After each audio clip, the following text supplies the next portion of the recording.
For 99% of human history, life was extremely brutal, and our main focus was just on immediate survival. And this is where our brain did most of its evolving for. So what that looks like in the modern world is people not being able to stop scrolling on social media instead of doing the work they know that they should.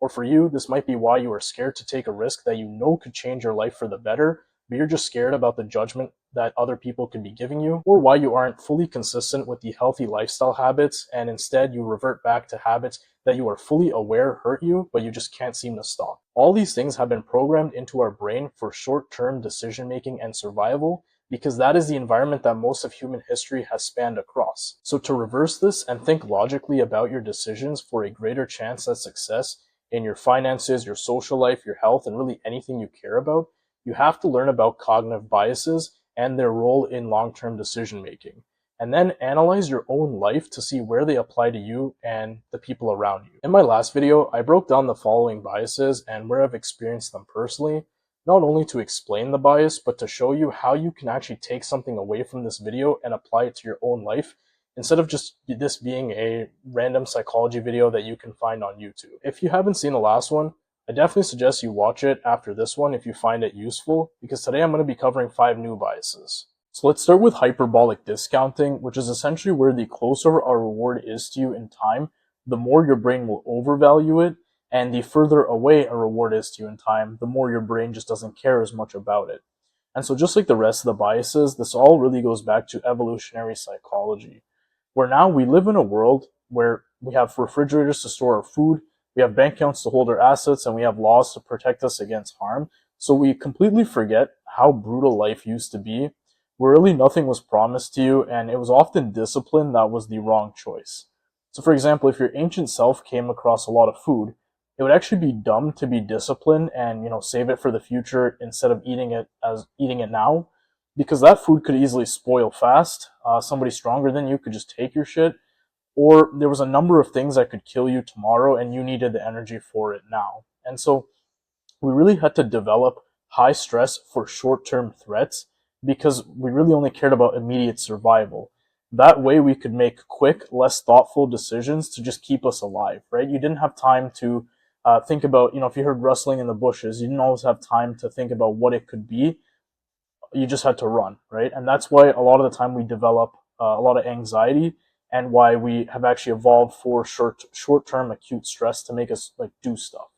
But I'll talk about that in the future and how we can actually use that.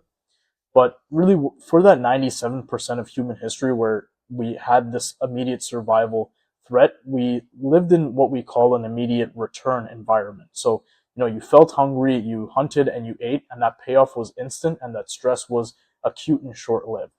But then eventually we moved to a delayed return environment, which is where the work that you do today doesn't necessarily pay off the same day, even the next week or even the next year. And one of the discoveries that really pushed us towards this environment was around 10,000 years ago with agriculture. It was during a period the climate went much colder, and so the availability of food through hunting and gathering like we used to do really went down, and so we were essentially forced into doing the work to manipulate our environment. And so for the first time, we really had to wait for months before it could return us anything. I don't know why I keep saying us and we, like I wasn't there, this was 10,000 years ago. But even though 10,000 years ago feels a long time, it's really a drop in the bucket compared to how long humans have spent as hunter-gatherers. And evolution, especially in the brain, just doesn't work that fast. So that's why we still see this mindset in our modern world, despite being in modern times, where this idea that we've had with agriculture creating a delayed return environment has really sprouted to many other aspects of life, like finances, our health, even our relationship and happiness. And so knowing this about our evolutionary psychology, to become more successful, we need to figure out how we can use our natural instinct for hyperbolic discounting in our favor. And second of all, we need to identify where in our lives this bias really screws us up and causes us to take these short-term rash decisions that kind of screw us up in the long term. And so we can start with, for a benefit, it's pretty simple. Since we know we overvalue things that are closer in time, you need to find a way to give yourself more strict but achievable deadlines that induce short-term stress. So not chronic stress, that's objectively bad for you. I'm talking about short-term stress that, spikes your dopamine, spikes your adrenaline. And you also need to constantly keep track of your own performance so that you're getting this feedback earlier, because we value things that are earlier, just because of our natural instinct. And so I have one framework that you can use. This is really good for goals, I would say, that are just too far in the future. The return of these goals is too far in the future to really keep you motivated. Like an example could be, trying to work at the beginning of the semester in school, or even before the semester starts, even though you know you're going to get your grade like 6 months later, and that, you have exams 6 months later. It's still really helpful to get started as early as possible, but it's not always easy because that stress is not in front of you. So what you need to do is you need to break down what daily habits will get you to that goal. So for simplicity's sake, let's take something like building a muscular physique.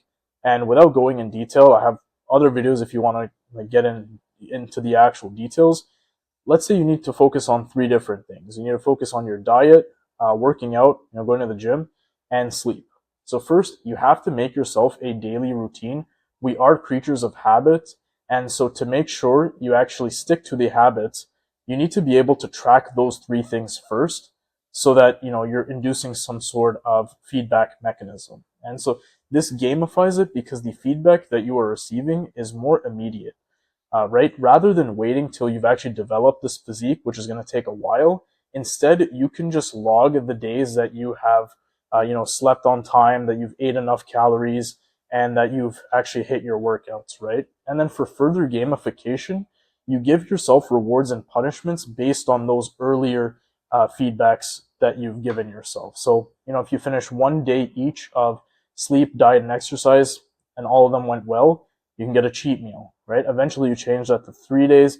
Eventually you change that to 5 days, and eventually it becomes a habit, and you are more inclined to do the habits because you actually see the reward like on your body itself. But for me, like finishing one long-term goal is no longer like the issue for me.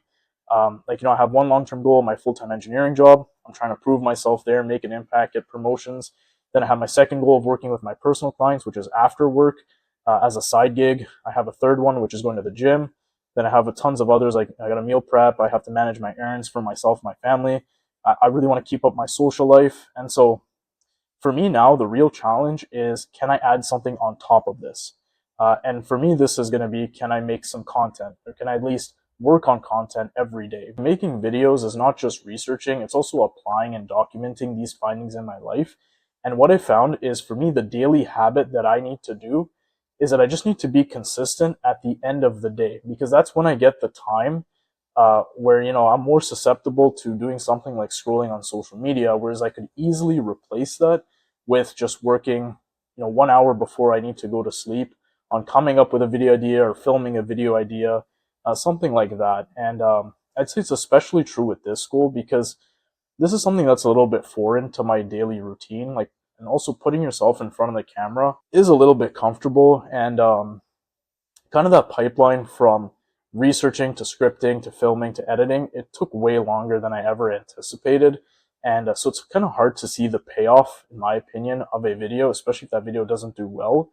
And so for me, like, I kind of need more short-term goals to set for myself. And if that's just every day, I need to work on this for 1 hour and I can kind of check that off and get that immediate feedback, it works much better than having to finish a whole video, which for me takes a while, and then, seeing whatever likes and comments I get on that video, right? That long-term payoff feels a bit too far for me.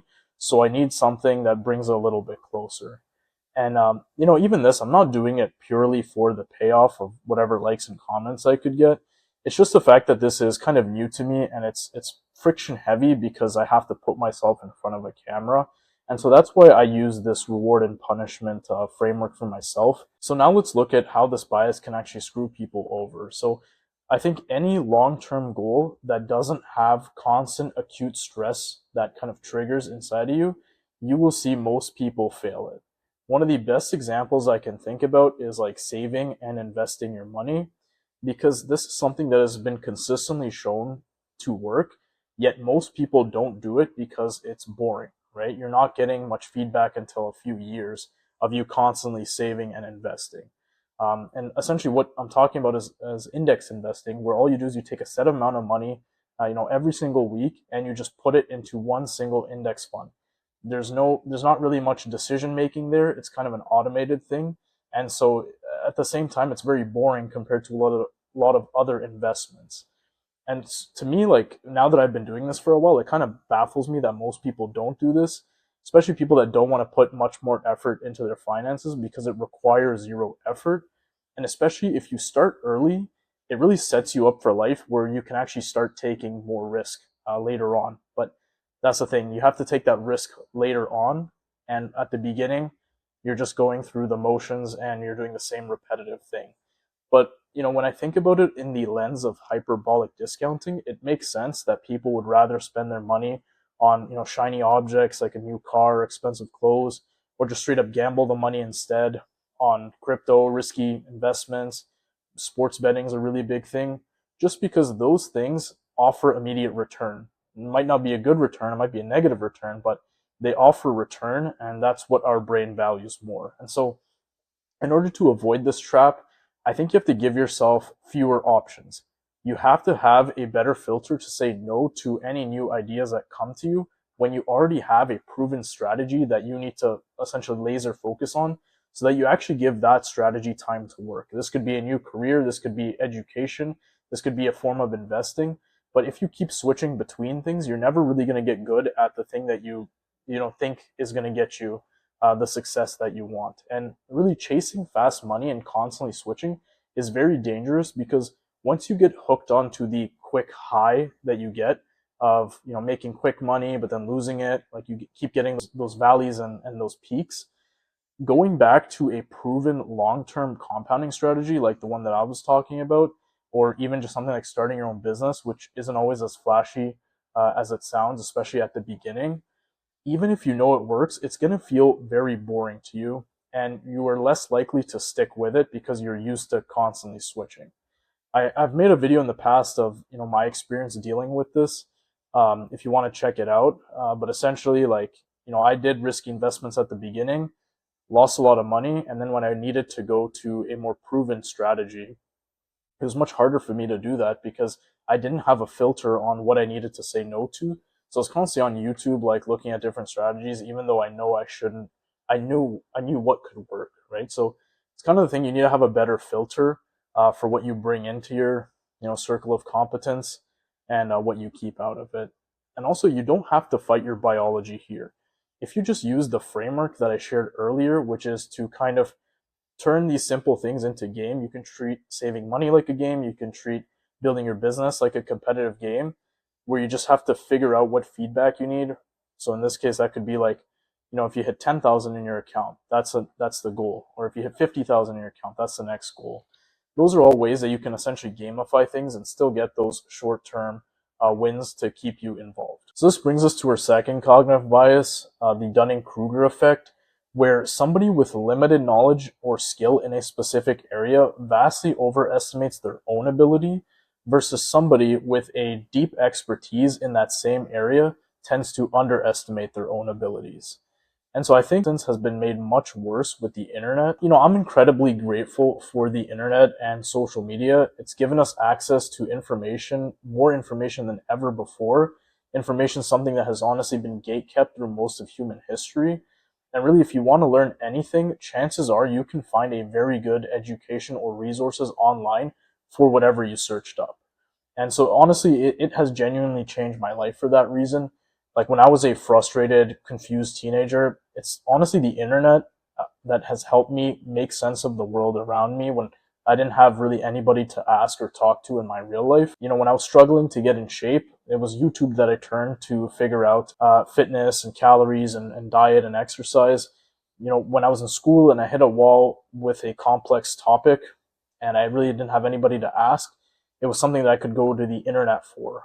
Today, when I'm doing a challenging design at work and I need to figure this out and I want somebody to review it, I'm using AI to bounce ideas off of. When I'm trying to analyze a company, when I'm trying to find the financial reports, those are all things that are right there on Google.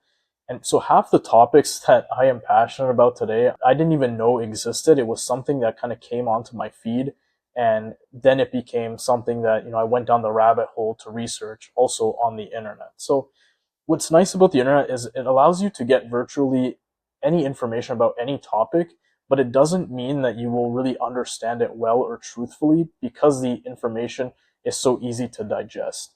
And it's so readily available that it makes you falsely think that you know what you're talking about, even if you don't. So think about how it used to work. If you wanted to learn, let's say, human biology, right? You wanted to learn more about testosterone optimization like 20 years ago. You probably had to get the information from some sort of like medical textbook. You probably had to look through a bunch of articles, actually look at the research itself. And when you were reading that research, like, you probably had to look up a bunch of definitions, because you couldn't just get through the first page by reading it. There was other things in other books that you had to look up, and so that friction of trying to learn something as a beginner without the internet just made you realize that things were much more complex than you imagined. Versus today, we have an influencer that could take that complex science, also strip out some of the difficult nuance to make it easier for you to digest in like a 60-second oversimplified clip. And the issue with that is sometimes the information is just flat out wrong or completely out of context. The thing is, because that information was so easy to digest, you walk away thinking you understand the topic as a whole.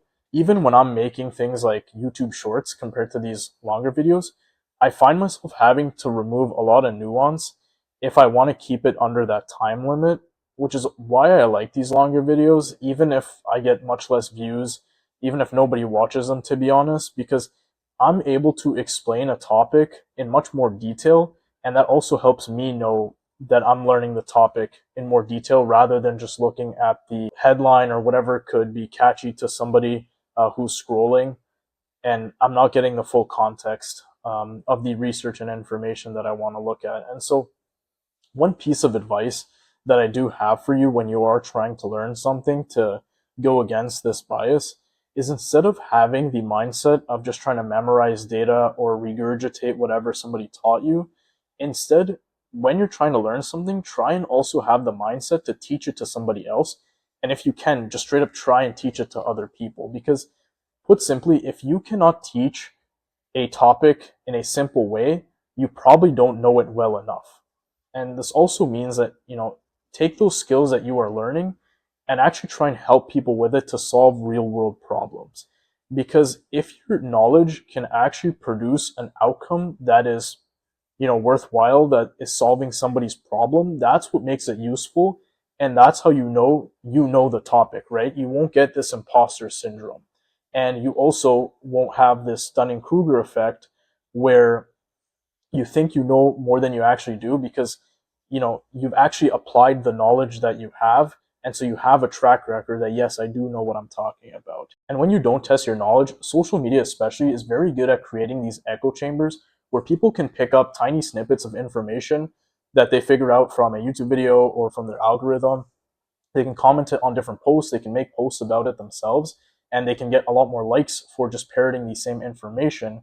And that's kind of the reward, to think that they know what they are talking about, without realizing that most of these topics, especially politics and economics, they are loaded with nuance, and not necessarily they have a correct answer, just trade-offs. So one of my favorite examples of this that kind of pisses me off is those clips where they ask like street protesters very basic questions about the exact topic that they are protesting, but those guys can't even answer the basic questions. And that's really like what I see is like Dunning-Kruger in real time, because they have enough information to feel confident and moral and morally righteous to go out on the street and talk about their opinion or just chant their opinion, but they don't have enough understanding to realize how complex the topic actually is, and that they should first gather both sides before making an opinion. And also with Dunning-Kruger, you get a lot of influencers who are very charismatic, they have very good speaking skills, and very high social status, and that convinces them essentially that they are experts in the area that they are talking about. But one of the reasons is because they have an audience that is validating them, and they essentially will never realize how much they don't know, because the thing is, a lot of these creators have very big egos, which you need. You need a big ego, honestly, to put yourself out there online constantly, where people can, go against you and give you the wrong opinion. So it's not necessarily a bad thing, but just something to watch out for with with the Dunning-Kruger effect, where if you are in an echo chamber, and this goes both ways, whether you're the influencer or somebody listening to you're the influencee, somebody who is listening to the influencer, your Dunning-Kruger effect can really kick in those cases. And I fell into this trap myself with investing. Like, I cringe kind of thinking about it, because at first, when I was investing, I didn't even know how to analyze a company. I didn't know how to read a balance sheet. I didn't know how to like find actual good companies. I was just watching whatever YouTube video had popped up, and the guy making the YouTube video was convincing enough, even though he didn't know what he was actually talking about. Like, if I go back and listen to the videos, this person did not know what they were talking about, but he sounded so convincing, and he made the information so easy to digest, so that it made me think that I knew what he was doing, and because I was listening to him, I thought I knew what I was doing. But in reality, I was just straight up gambling. Whenever he would invest in a stock, I would do it as well. And long term, it didn't work out at all. And I cringe at the time, because some people would ask me to explain why I was investing in this thing, and I honestly couldn't.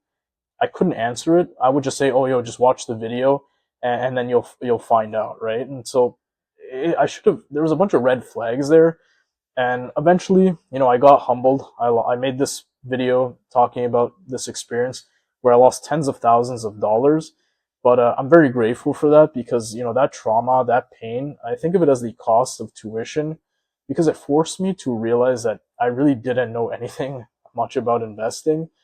And then finally, I actually tried to learn about value investing myself. I sat down, I took a few courses, I read balance sheets, I read income statements.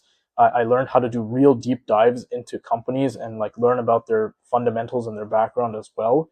And what I realized is the time, the effort, and the actual friction of what I was doing now compared to what I was doing before was massive. Like, before, it wasn't even a strategy, it was just straight up gambling. And now, like, what I have to do, I realize how much time and effort it takes, and it's not always worth that time and effort when I could put it towards something else. And so that's why now I keep 90% of my money just in a simple index fund investing strategy, or 90% of my investable income. And only 10% of it goes to applying the actual value investing principles that I learned about. Despite doing like so much research on this, like I said, I took some courses, I backtraced a lot of my decisions. But because I know how nuanced this topic is and how difficult it is, and even if you do all the right things, you still might be wrong, I realize that I can't be putting most of my money into that. And so I only use 10% of my portfolio. It's been doing really well, but I know the effort that it takes to actually apply these principles.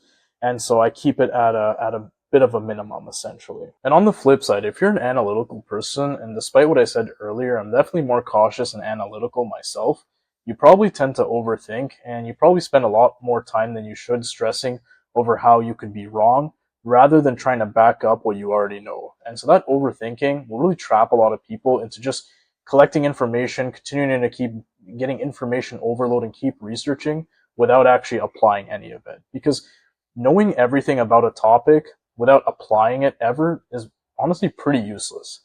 Even though you are consuming a bunch of information and technically you're becoming more knowledgeable, of course you're not going to be confident in your abilities because you never actually tested them. And the only way to build this confidence is to use your knowledge in the real world. And I say, like, build this confidence without delusion. You're going to have to either get humbled by a mistake, or you did something to build a track record that actually proves you know what you're talking about. I realized this really heavily with when I was trying to improve my dating life. Like, I'd consumed so much self-improvement content, and I felt like I knew what to do, but really nothing actually changed in my life until I left the house and I took action. I downloaded a dating app. I talked to girls in my real life. I went on dates, and finally getting those results is what actually gave me confidence in my ability and like made me realize like I do know what I'm talking about. And so then I was able to take that exact lesson over to making YouTube videos. I wanted to make them for a long time, but I kept stopping until I felt ready or until I gathered enough information. And finally, like one day I realized like I just had to do it. And it's like the only way to develop that confidence and stop that self-doubt and overthinking is by applying what you know. You get the feedback, and then you either build proof or you've built proof because that feedback was positive, or you realize like you need to go back to the drawing board and keep learning information because you don't know as much as you think you do. And that fear of taking action, which stops a lot of people from actually achieving success, I think is really well explained by the next bias, which is the spotlight effect. It's a cognitive bias where people tend to believe that they are being watched more than they actually are. So you overestimate how much people are actually paying attention to you, paying attention to your actions, your appearance, your decisions. And this was proven back in 2000 in a famous Cornell study where they had students wear what they thought was an embarrassing t-shirt into a classroom or like a room full of their peers, and then they were asked to estimate how many people actually noticed. The students predicted that it was about 50% of the room would notice the shirt, but when researchers actually asked the people in the room, only about 20% of them had an idea of what was going on. And so that shows that people are overestimating how much attention is actually paid onto them by more than double. And that's a reason why people don't put themselves out there. Because you're gonna be cringe at the beginning. If you put effort into something that other people wouldn't put effort into, that is cringe, right? That's how we could define cringe. Especially when you haven't seen success in that domain yet and you're still putting in the effort, people are gonna view that as cringe even more. But in reality, even if people view it as cringe, cringe is just effort that other people wouldn't want to put in. And oftentimes they don't put in that effort because they themselves are scared about other people's opinions, and they themselves think more about other people's opinions than in reality. And so, one of the places that I think you see this regrettably is like when people pass away. They're going to be remembered by mostly their immediate friends and family, and even then, a lot of the time, those people forget, after a while, and they have to move on. And so I think those immediate friends and family are the people's opinions who you should at least take with a grain of salt, especially if they are being real with you and telling you something that other people aren't telling you because it's something that's uncomfortable. Then I think you should definitely take that into consideration. But even with those people, you have to care more about what you want in your life, because the thing is, they might just be giving their opinion to you based off of what they want for you, when in reality you don't want the same thing as what they want for you. You guys value different things, and the vast majority of the time people don't care as much about you. So why do you take their opinion like so heavily, right? It's very easy to make a snap judgment about somebody and just forget that you even made that judgment. Like I do it all the time to other people, so it doesn't make sense for them to value my opinion so highly. And really, a good chunk of human life and meaning comes from putting an effort into what you find valuable. So you can't let other people stop you from doing that. You're literally degrading your own quality of life. Posting on YouTube is one of those things that I wanted to do for a long time, like I talked about, but I didn't because I had the spotlight effect. And finally, I figured I'd bite the bullet. I posted on YouTube, I posted on Instagram and TikTok, and really like my first few videos, even now, like they don't really get too many views as much as I thought. And in my head it was like, if I slip up even once, and that's why I'm double triple checking my videos before I upload them, I thought like I would get a bunch of hate comments. And really, I haven't really gotten any hate comments. I've been able to connect with a lot of cool people that I wouldn't have been able to if I didn't post videos, even with a small channel like this. And what would have stopped me is the idea of the spotlight effect, where people are paying attention to me more than what I actually thought. Like I've been able to even get a coaching client without even trying, just because I've been trying to post more videos, especially on things like Instagram and TikTok, where I was not trying to post on there because I knew that more people would see it.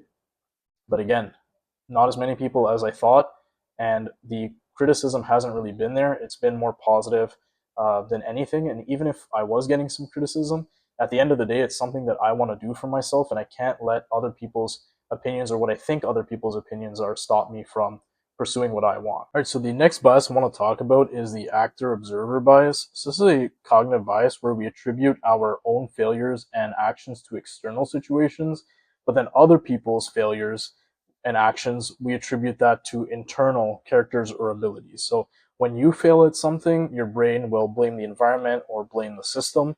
When somebody else fails at something, your brain just assumes it's because they're lazy or they're incompetent or they don't have the skills. And so when this bias goes unchecked, it directly leads to something known as like victim mentality. I think this has gained a lot of popularity recently, especially because it's so easy to just blame external factors when things are going wrong, and there are a lot of things going wrong in the world. But it's because it just requires zero effort, and it protects your own ego from taking responsibility. Now, to be clear, when I say blaming the system for the reason why you don't have money, or you don't have a job, or you can't provide for yourself, or whatever else people are complaining about. I am talking about this in the context of living in a modern free market society in like North America. I'm not talking about living in a corrupt third world country, like an example of a system that is actually oppressive towards you would be like the historical caste system in India, where your social standing, your occupation, your economic status, all those things were determined purely by the family that you were born into. So in that case, you were literally trapped. Like it literally was the system. And that's just terrible for the development of a country, because then you're not giving your citizens actual incentives, because no matter how hard your citizens worked, how talented they were stuck in whatever system and whatever caste level that they were in.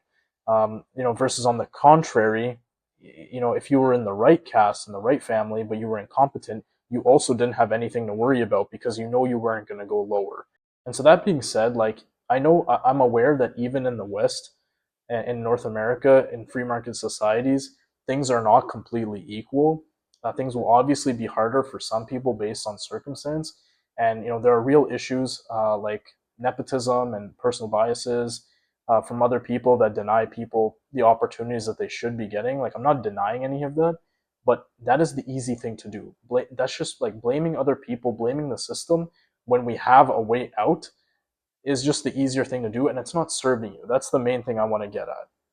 I think one economist who broke this down really well, that I've recently been getting into and starting to learn more about through like some audiobooks, is Thomas Sowell. So I'm definitely not claiming to be an expert on all his work, but one of his main points that he pushes back against is the idea that your race, your background, even your like starting economic status, that locks you into like this fixed tier in society. Because the culture today loves to tell people that if you're from a certain group, or if you're from this certain background, then you are at an automatic systematic advantage, and that it's not your fault, it's the system that's holding you back. But a lot of Sowell's work shows us that those external disadvantages that we're talking about are often far more marginal than a lot of people claim. And what actually dictates your outcome is the culture that you were brought up in, the choices that you make, and your own personal agency. One of his classic examples, like, I don't want to go with a too controversial example, but one of his classic ones is with Japanese Americans. They were also subjected to a lot of discrimination, even forced into these internment camps during World War II. But within a single generation, because their culture was so strong, it prioritized family stability, education, hard work. Their median income and their education level has surpassed the national average, right? I get that there's nuance here, and I get that discrimination obviously exists, but on an individual level, it plays a very small role compared to your own personal choices. And in fact, nowadays, with things like modern DEI initiatives, a lot of institutions are going to kind of flip that preference, and like it kind of actually becomes harder the other way. Again, there's reasons for that. Fully agree that this was something that was an issue, but it really isn't as much anymore. And personal agency is the main thing that is going to move the needle in your life. I think he also makes a really good distinction between equal opportunity versus equity, or equality, sorry, of opportunity and equity. Equality of opportunity means you are giving everybody the same rules, the same freedom, and just a fair shot to compete, right? That's all people are asking for. Versus equity, or forced equality, I would say, assumes that if a certain group of people doesn't have the same results as another group, so this could be racial, this could be like gender roles, whatever, that it's basically systematic oppression that is the cause of this. Like I said, personal agency at an individual level, culture, those are things that actually do move the needle. And in the West, it's pretty obvious. We see this all the time. Your situation isn't fixed. You aren't trapped in a caste system. And, if you want proof of his thesis, you just look at Thomas Sowell's life itself. He grew up in poverty. He had to drop out of high school at 17. He served in the military, I think the Marines. He worked his way all the way up. He had to go to night school, and he eventually graduated from Harvard, got his PhD in economics and even became a professor at places like Cornell, right? So his life is actually like a very good definition of what happens when you ignore victim mentality and you focus on what you can actually control. I'll try and give an example that is maybe less political and about somebody else's life, maybe something we could relate to a little bit better, and that's the gym, right? We're all given different genetics. Like I personally have terrible genetics for the gym. When I started out, I was literally the most skinny fat person that I know. And even when I lost that weight, I was still putting in so much effort. I still didn't get like lean and ripped as I thought I would. I just became super skinny, even though I was lifting heavy. So I could have easily just blamed bad genetics. I could have quit and then never gotten any better, or I could have given up because I knew it was going to take too long. But like that time is going to pass anyway, and if I put in time, I am going to see progress. It might be slower than the other person, but like why not just make your life better, even if it's like 10%, right? Or even half of what somebody else has to do. Because there was a point in my life where I feel like I was putting in so much effort into things like the gym, into my appearance, and I felt like I got no results out of it. But the thing is that it took time to actually see, because self-improvement, these things are not on a small time scale. It's when you zoom out that you finally see that yes, there was progress. Like it's hard to see the day by day progress, but when you zoom out, then you actually see what's happening, right?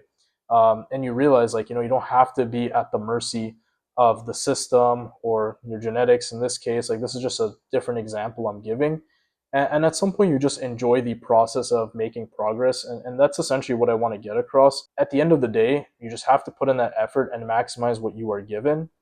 And how you do that is, what you can control in your own life. You have to acquire valuable skills. This can be through school, education, even YouTube. You have to get good at those skills by putting in the effort to actually, it can be uncomfortable, but actually try and do something with it. Apply to jobs, work those extra hours, do what you need to do, and that way you're providing value to the world, which in a free market society is how you get paid well and you accumulate wealth, because people want to pay you to solve their problems. The last bias that I want to touch on is survivorship bias. And this is a cognitive bias where people will disproportionately look at these success cases and completely forget or ignore all the failed cases, mainly because a lot of the failed cases aren't actually being presented to them, and that's not something that they're actively seeking out. So you see this all the time when a supplement is being promoted, or some extreme workout is being promoted. The main selling point is like this athlete or this celebrity or influencer, they got crazy results, because that is the most public and marketable thing to showcase to people. But in reality, with a lot of these extreme things like extreme diets, you have vegans saying eliminate all meat and dairy, you have carnivores saying eliminate all vegetables, and then their main selling point is not like the science, but it's like, hey, look at my results. Look at all these people that it worked for. But in reality, you don't see all the people that it didn't work for, because that's not marketable. That's not going to help push their point. In reality, all you need for a good diet, if we're talking about it simply, is hitting the calories that you need, making sure you're getting enough micronutrients, and that's generally done through whole foods. But just saying that is not very marketable, versus saying this extreme diet works because look at these few people that it worked for so well. That's what's actually going to get people to click something, and that's what's being presented to people. And the bias is that they're not looking for the cases where it didn't work.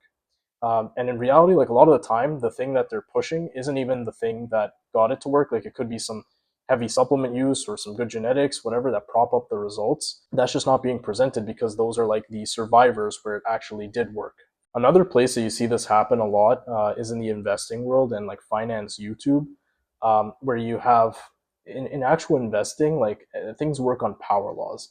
It's a very small handful of companies or winners that are carrying the rest of the market or the rest of the portfolio, while like most of the picks will actually underperform, or just even a lot of them will fail completely. Now, to be fair, even like legendary value investors like Warren Buffett, Charlie Munger, like even they will tell you like it's only a few of their stock picks that actually worked out the best and pushed their portfolios to be so impressive, right? But the difference between them and somebody that's going to be on finance YouTube telling you to invest in this stock because look, it worked for me last time.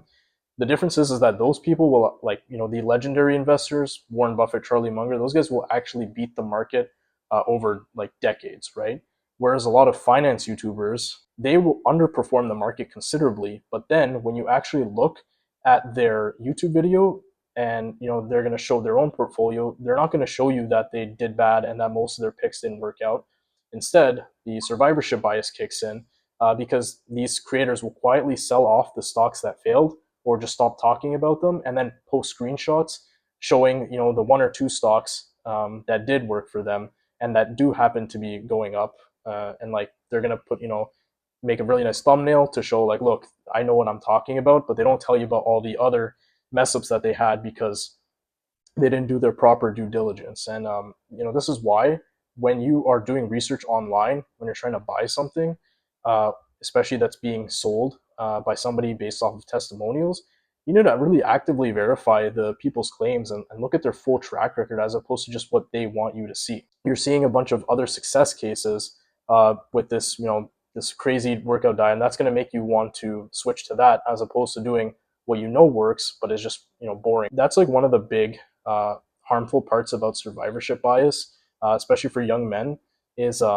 if you're constantly switching goals, this is where you need that hyperbolic discounting framework that I talked about at the beginning. Because every time you switch to a new goal because you only see the winners of that goal or a new strategy, there's a massive hidden cost to it. You lose a lot of the momentum you had learning your first job, first strategy, first career, and instead you have to spend a lot of time and effort relearning, and all of that money and energy you invested in the previous strategy, despite it could have worked, you just didn't see it through, and it's essentially not gone to waste because you as a person probably learned, but it didn't make the impact that it should have. And really, if you want to get good at something and you want to see real results, you have to be at it constantly for a long time. And far too many people these days never give themselves a real chance to succeed because they get distracted by the next shiny object, or they see their friend that made it big, or somebody showing them, hey, look, do this strategy, look at all the people it worked for. I want to be clear here, I don't want to discourage you from taking risks. In fact, taking calculated risks and playing to win is one of the biggest things I talked about in the last video. But the point that I'm trying to make is, figure out, why are you hesitating on what you're currently on and why you want to switch? Are you hesitating because you are, you genuinely don't think this strategy works anymore? Or is it because you are bored, it's taking longer than expected, and you are seeing a bunch of success cases for something else and it kind of caught your eye? I deal with this exact situation with content creation. I've been posting on social media for a while now, and my biggest issue has definitely been consistency. And I don't say I do this necessarily for the clout that comes with it or the money that could come with it, because there isn't any money really that comes with it when you're just starting out.